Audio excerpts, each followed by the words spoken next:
यसम सी के बाबरकत नाम है। आप सबको सलाम। जैसा कि आप जानते हैं 1 दिसंबर से हमने कैरल का आगाज़ किया। आज हम यूनाबाद में भाई शौकत के घर में मौजूद हैं। अभी हमने कैरल की और इबादत की।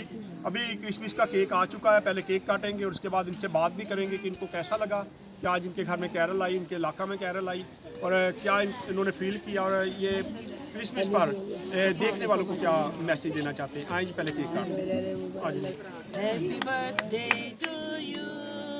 Happy birthday to you. Happy birthday dear Jesus. Happy birthday to you.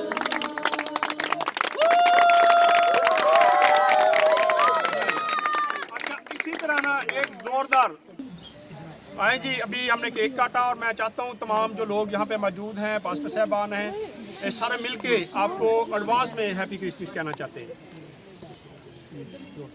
Happy. शुक्रिया जी। आप देखने वालों को सबको हैप्पी क्रिसमस मेरी तरफ से भी, मेरी टीम की तरफ से और तमाम लोगों की तरफ से आपको एडवांस में happy Christmas. God bless you.